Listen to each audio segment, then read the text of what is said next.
جس کے بارے میں ایک تبصرہ تھا کہ یہ اسے دیکھنے کے بعد ایسے لگتا ہے جیسے کسی نے میکسم گورکی کو کاپی کیا ہو. اپنی زمین کی حفاظت کے لیے بحال پر لڑتا ہے اور لاکھوں سینکڑوں لوگوں کو قتل کرتا ہے. اس کا بدلہ لینے کے ایک انسان کا قتل کرتے ہوئے آپ مجھے سزائے موت دیتے.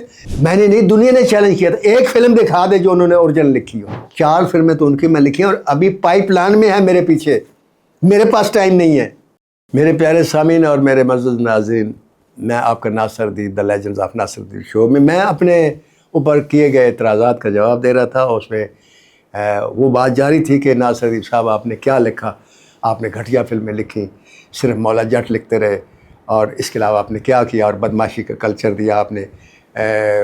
بلکہ ایک آدمی نے کہا، یہاں تک کہا کہ آپ نے جہالت کے پتنی کیا امام ہے یا جہالت پھیلائی آپ نے.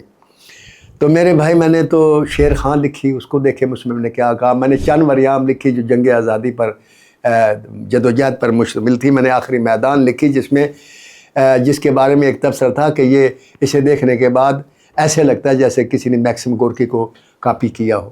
یعنی بھوک کے اوپر لکھی تھی کہ بھوک کیا کرواتی ہے، آٹا کس کو چاہیے ہوتا ہے. میں نے طوفان لکھی، ایک آرمی آفیسر کی کہانی جو اپنی زمین کی حفاظت کے لیے بحال پر لڑتا ہے اور لاکھوں سینکڑوں لوگوں کو قتل کرتا ہے. ریٹائر ہو کر واپس آتا ہے، اس کی بہن ریپ ہو جاتی ہے. وہ اپنی بہن کے قاتل کو اور اپنی بہن کے مجرم کو ڈھونڈتا ہے اور اس کو مرڈر کرتا ہے، اور عدالت اسے سزا دینے لگتی ہے. تو وہ ایک ڈائلاگ بولتا ہے، کہتا ہے جج صاحب اگر میں بارڈر پر اپنی زمین کو بچانے کے لیے، اپنی زمین کی عزت کے لیے، اپنے ملک کی عزت کے لیے سینکڑوں قتل کرتا ہوں تو یہ تمغے سے جاتے ہیں آپ میری چھاتی پر. وہ تمغے لگاتے بے شمار. اگر اپنی بہن کی عزت بچانے کی خاطر اس کا بدلہ لینے کے ایک انسان کا قتل کرتے ہوئے آپ مجھے سزائے موت دیتے. وہ لگ میں پھینکتا کہتا نہیں چاہیے مجھے تمغے، میں ایسی عدالت کو عدالت ہی نہیں مانتا. خیر، یہ طوفان لکھی میں آپ کو اپنی ان فلموں کی کہاں تک مثال دوں. اب آپ کہتے ہیں جی کہ آپ نے ایک اسٹائل کی فلمیں بنائیں.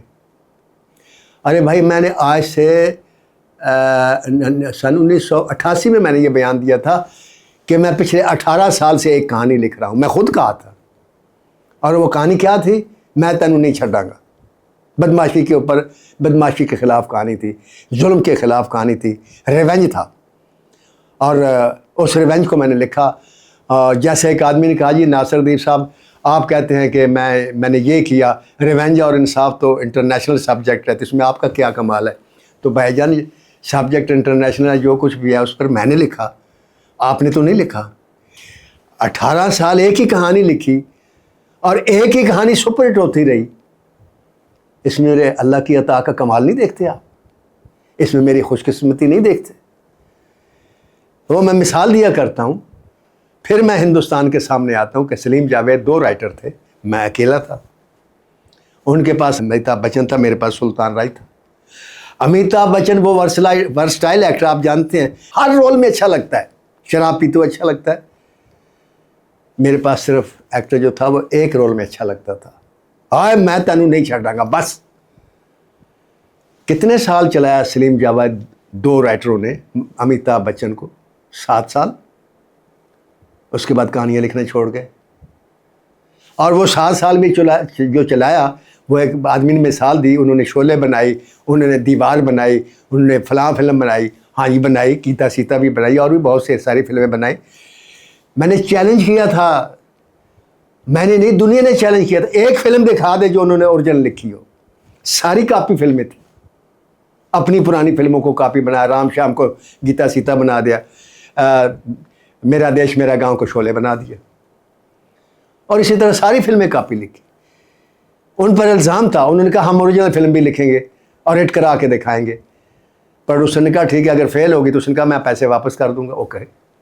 دونوں نے پیسے لے لیے، منہ مانگے. فلم شروع ہوگی. فلم کا نام تھا دھرم ایمان. 1 شو چلی وہ فلم، مزریبل فلاپ. پیسے واپس کر دی. میں نے تو زندگی میں کوئی چوری کی فلم نہیں لکھی. میری فلمیں آپس میں ملتی ہیں اسٹائل. اس لیے ایک دفعہ آدمی نے سوال کیا تھا، میں اس رائٹر کا نام نہیں لیتا، اس نے کہا اس رائٹر کی فلمیں جو ہیں ایک دوسرے سے الگ ہوتی ہیں. آپ کی جتنی فلمیں دیکھتے ہیں ایک دوسرے سے ملتی جلتی ہوتی ہیں. میں نے کہا میرے 3 بیٹے ہیں، تینوں کی شکلیں ملتی ہیں کیونکہ میرے بیٹے ہیں. میں نے کسی سے لے کے پالے ہوئے نہیں ہیں. اگر کسی سے لے کر پالے ہوئیں گے تو ہر بچے کی شکل الگ ہوگی. تو میں نے جو فلمیں لکھی وہ ایک دوسرے سے بے شک ملتی ہیں. آج بھی میں کہتا ہوں ملتی ہے. میرا سٹائل ملتا ہے.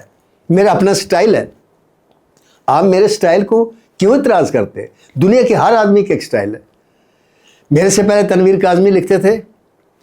انہوں نے جتنی فلمیں لکھی ان نے ٹکر بیچ میں رکھی. کس کی ٹکر؟ مظاہرے کی اور جاگیردار کی. فلمیں لکھی. بشیر نیاز صاحب تھے, انہوں نے جتنی فلمیں لکھی انڈور لکھی, سوشل فلمیں لکھی. ان کا اپنا سٹائل تھا. آغا اعظم تصال تھے, ان کا یہ سٹائل تھا, انہوں نے معاشرتی فلمیں لکھی.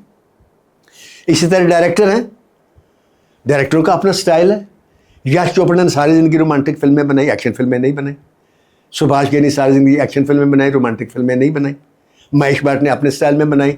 رام گوپال ورما کا اپنا سٹائل ہے. گرو دت کا اپنا سٹائل تھا. یہاں بھی یونس ملک صاحب ایکشن ڈائریکٹر تھے, بر سٹائل نہیں تھے. میرا اپنا سٹائل ہے, میں اپنے سٹائل میں لکھتا ہوں. تو سٹائل تو ہر آدمی کا اپنا ہوتا ہے میرے بھائی. سٹائل پہ آپ کیسے اعتراض کر سکتے ہیں؟ لہٰذا دیکھنا یہ ہے کہ میرے سٹائل میں آپ کو کوئی نقصان ہوا, میرے پروڈیوسر کو کوئی نقصان ہوا. اگر میں اتنا ہی ایک سٹائل میں لکھنے والا رائٹر ہوں یا ور سٹائل نہیں ہوں, یا مجھے لکھنا نہیں آتا جیسے آپ لوگوں نے کہا, یا میں نے جہالت کو پھیلایا. ہندوستان کی مثال دیتے ہیں, ہندوستان سے تو لوگ میرے سے فلمیں لکھواتے ہیں. درشن سنگھ بگا, آپ کو چاہیے میں آپ کو ٹیلی فون نمبر دے دیتا ہوں, 2 فلمیں لکھ رہا ہوں ان کی. اقبال ڈھینگلوں, آپ جب چاہیں میرے سے نمبر لے لینا یا خود ڈھونڈ لینا. ان کی ایک فلم مکمل کر کے دی ہے. ڈی پی عرشی کینیڈا میں بیٹھا ہوا, اس کا ریٹرن آج جنونا جٹ موڑ. 4 فلمیں تو ان کی میں لکھی ہیں, اور ابھی پائپ لائن میں ہے میرے پیچھے. میرے پاس ٹائم نہیں ہے. تو یہ کیا ہے؟ آپ اسے میری قابلیت سمجھتے ہیں؟ نہیں, یہ میرے اللہ کی عطا ہے. آپ اللہ کی عطا کو نہیں مانتے, آپ اللہ کی رضا کو نہیں مانتے. آپ کو پتہ ہے کفر کیا ہے, ناشکری کیا ہے, کفر کسے کہتے ہیں؟ انکار کرنا. کفر کا مطلب ہے انکار کرنا. اللہ نے آپ کو عزت دی, میں نہیں کرتا آپ کی عزت, یہ کفر ہے. اللہ نے مجھے عزت دی, آپ نے نہیں دی. اللہ نے عزت دی, اس نے آپ کے دل میں ڈالا. آپ میری فلمیں دیکھتے ہیں, آپ میری فلمیں دیکھتے ہیں, میری فلمیں کامیاب ہوتی ہیں, کامیاب ہوتی ہیں, مجھے ڈائریکٹر اور پروڈیوسر لیتے ہیں. یہ اللہ کے ہاتھ میں ہے سب کچھ. وہ جس کے دلوں میں ڈال دے پیار, لوگ پیار کرتے ہیں. عمران خان ہے, اس سے نفرت دلانے کی کتنی کوششیں ہوئی نفرت کسی سے؟ اللہ نے ڈالی ہے نا اس کے لیے دل میں محبت. کسی نے سکھایا کسی عورت کو کوئی اس لیے کہ دعا ضرور کرو؟ لوگ کرتے ہیں نا پیار اس سے. تو یہ پیار تو اللہ کا ذات ڈالتی ہے. اب آپ عمران کی جتنی مرضی مخالفت کر لیں, آپ اس کے لوگوں کے دلوں سے اس کی محبت نہیں نکال سکتے, کیونکہ محبت دلوں کے اندر اللہ کی ذات ڈالتی ہے. لہٰذا آپ اللہ کے فیصلوں کو ماننا سیکھیں. اللہ کے فیصلوں کو نہ ماننا کفر ہے. مخالفت برائے مخالفت نہ کریں, تنقید کریں, ڈٹ کے کریں, تعمیری کریں. اللہ حافظ.